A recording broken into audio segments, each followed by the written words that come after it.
ಎಲ್ಲರಿಗೂ ನಮಸ್ಕಾರ. ಇವತ್ತಿನ ವಿಡಿಯೋ ಏನಪ್ಪ ಅಂದ್ರೆ ನಮ್ಮ ಹೊಲ್ದಾಗ ಪಲ್ಯ ಕೇಳಕ್ ಬಂದ್ರ. ಯಾವ ಪಲ್ಯ ಅಂದ್ರೆ ಮೆಂತ್ಯ ಪಲ್ಯ. ಬರೋಬ್ಬರಿ 5,000 ಸೂಡು ಆರ್ಡರ್ ಆಗ್ಯದ. ಅದು ಯಾವ ಊರಿಗೆ ಹೋಗುತ್ತಾ ಮತ್ತೆ ಯಾವ ತರ ಕೇಳ್ತಾರ, ಅದು ಕೇಳಕ್ ಬೇಕಾದಂತ ವಸ್ತುಗಳೇ ಏನೇನು ಎಂಬುದು ಇವತ್ತಿನ ವಿಡಿಯೋದಾಗ ತೋರಿಸ್ತೀನಿ. ಇಂಥ ಒಳ್ಳೆ ಕಂಟೆಂಟ್ ಗಳಿಗಾಗಿ ಮಿಸ್ಟರ್ ನವೀನ್ ಯೂಟ್ಯೂಬ್ ಚಾನಲ್ ನ ಸಬ್ಸ್ಕ್ರೈಬ್ ಮಾಡ್ಕೊಳ್ಳಿ. ಬನ್ನಿ ಹೋಗೋಣ. ಫ್ರೆಂಡ್ಸ್ ನೋಡ್ತಾ ಇರ್ಬೋದು, ನಾವು ಇವಾಗ ಎಲ್ಲಿಗೆ ಹೊಂಟಿವಪ್ಪ ಅಂದ್ರ ಆ ಮೆಂತ್ಯ ಪಲ್ಯ ಇರೋದು ಆ ಕಡೆ ಇದೆ, ಆ ಗಿಡದ ಹತ್ರ. ಅಲ್ಲಿ ಹೋಗೋಣ ಬರ್ರಿ. ಹೌದು ಫ್ರೆಂಡ್ಸ್, ಇದು ನೋಡ್ರಿ ಮೆಂತ್ಯವು. ನೋಡ್ತಾ ಇರ್ಬೋದು, ಆ ಮೆಂತ್ಯ ಪಲ್ಯ ಸೂಡ್ ಕಟ್ಟಕ್ ಬೇಕಾದಂತ ಸಾಮಗ್ರಿ ಇದೆ ನೋಡ್ರಿ. ಇದು ಸೂಡಾಗಿ ಕಟ್ಟತ್ತಾರಲ್ರಿ, ಇದ್ರ ಹೆಸರು ಗರಿ ಅಂತ. ಇದೇ ಅದಕ್ಕೆ ಬಳಕೆ ಆಗತ್ತಪ್ಪ ಅಂದ್ರ ಒಟ್ಟು 500-600 ಸೂಡು ಆದ ನಂತರ ಒಟ್ಟಿಗೆ ಇಟ್ಟು ಕಟ್ತಾರ ಸೂಡುಗಳನ್ನ. ಅದನ್ನ ಗಂಟಾಗಿ ಕಟ್ತಾರ.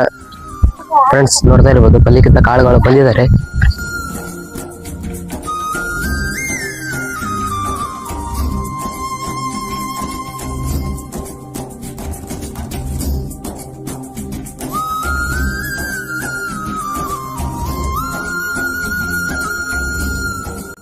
ನೋಡ್ಬೋದು ಫ್ರೆಂಡ್ಸ್, ಆಲ್ರೆಡಿ 3,000 ಮೆಂತ್ಯ ಕಿತ್ತಿದ್ದಾರೆ. ಇಲ್ಲಿ 1,000 ಇದೆ, ಇಲ್ಲಿ 2,000 ಇದೆ. Energy boost guys.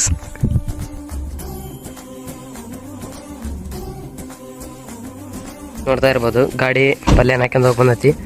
ಪಲ್ಯ ಯಾವ್ರಿಗೆ ಹೋಗುತ್ತ ಅಂಬೋದು ಕೇಳಮ್ಮ, ಡ್ರೈವರಿಗೆ ಬರ್ರಿ. ಇದಷ್ಟು ಪಲ್ಯ ಗಾಡಿಯಾಗ ಐತಾರ, ಅದು ಯಾವ್ರಿಗೆ ಹೋಗುತ್ತಣ್ಣ? ಗಂಗಾವತಿ. ಫ್ರೆಂಡ್ಸ್ ಇಲ್ಲೊಂದು ಗಾಡಿ ಬಂತು ಪಲ್ಯ ಹಾಕ್ಯಂಡ್ ಹೋಗಕ್ಕ.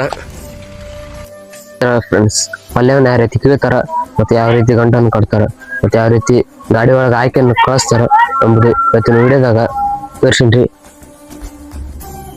ಇದಾಗಿತ್ತು ಇವತ್ತಿನ ವಿಡಿಯೋ ಇಷ್ಟ ಆದರೆ ಲೈಕ್ ಮಾಡಿ, ಶೇರ್ ಮಾಡಿ, ಹಾಗೆ ಸಬ್ಸ್ಕ್ರೈಬ್ ಮಾಡ್ಕೊಳ್ಳಿ ಮತ್ತು ನಿಮ್ಮ ಅನಿಸಿಕೆಯನ್ನು ಕಮೆಂಟ್ ಬಾಕ್ಸ್ ಒಳಗೆ ತಿಳಿಸಿ.